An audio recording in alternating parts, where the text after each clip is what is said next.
So I think the most important element.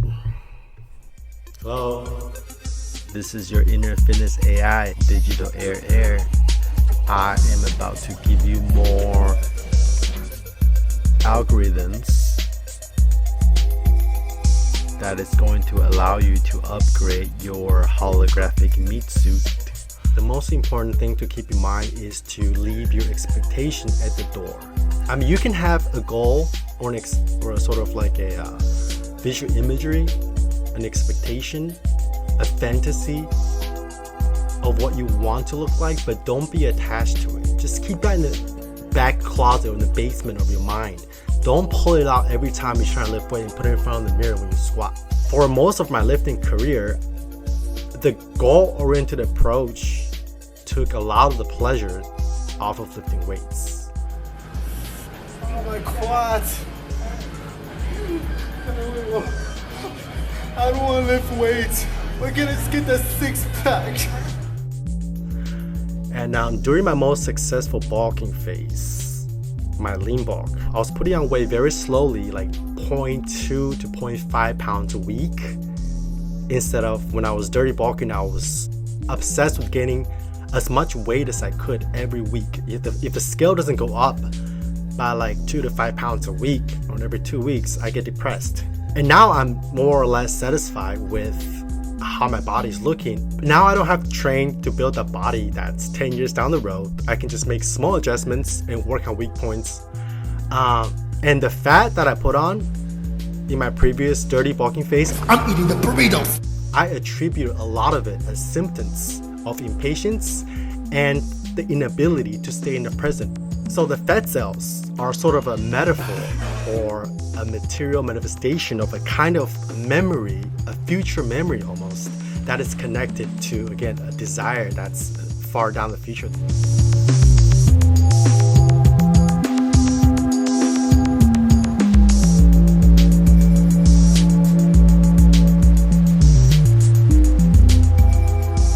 So you're basically deconstructing the lifting process from goal to process oriented, from outer to inner, from beta to meta, by zooming in from an image of an ideal self to the program, and then the individual workouts and the exercise, to the set, to the wrap, all the way down, finally to every micro sensations inside your body. And that is in and of itself a means to an end. The sensations experienced directly right now.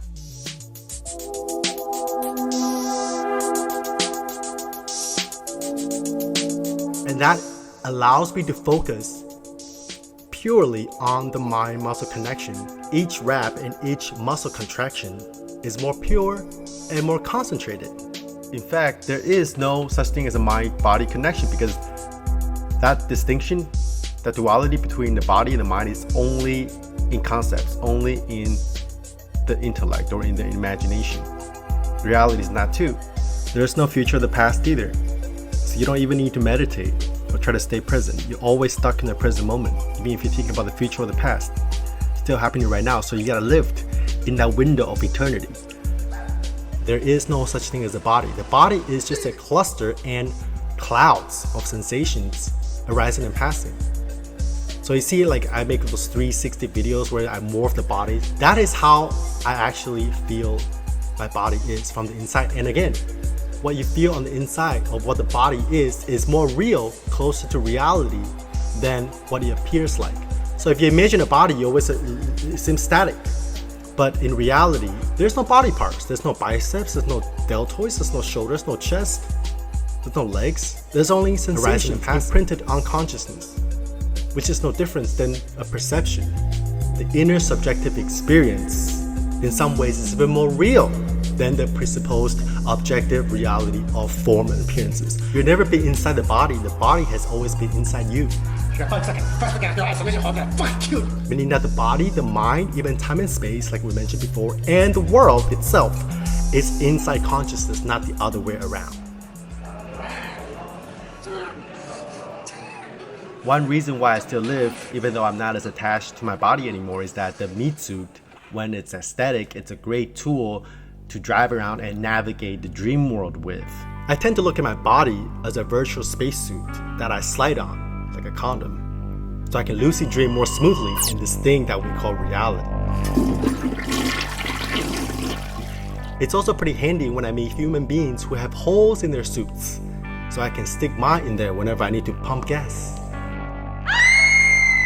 But the main purpose for the suit is to establish connection with people who still believe in the separate self and the solidity of body parts or the contours around the body. So in a sense, we live in two realms, the absolute realm and the relative realm. And a lot of people are stuck in the emptiness realm. They either give too much emphasis on the absolute or on the relative. But non-duality implies that you live in both planes simultaneously. So you want to be in this world but not of this world. That's what the aliens say. The relative, the forms, and the absolute or the emptiness or God or everything or infinity and nothingness are exactly the same thing. It's just a different configuration or manifestation of it. I'm so sick and tired of these words. I wish I had come up with my own word, but they're exactly the same thing. The absolute by its own definition includes all relatives. The forms are just manifestations of the absolute as fractals. Non-duality includes all dualities. In other words, there's no distinction between the spiritual and the mundane. There's no ultimate mystical dimensions out there that you have to wait 20 years to access. It's all right here. Every single object is made up of infinity. The ego is nothing but God's way of expressing itself. It's the seed of creativity. See, those century-old questions that philosophers since Socrates have been wrestling around and never really get solved, like we mentioned before, the mind-body problem, or why does something come from nothing? Those nuts can all be cracked. But keep in mind, even though they're all the same, in order to jump back and forth between the two planes, you have to have some accesses to the absolute. If you're only stuck in the relative, you can't go back and forth. And this realization, I think, is as far as I can go with my current. That is why I am preparing to go to my second 10-day Vipassana retreat next week.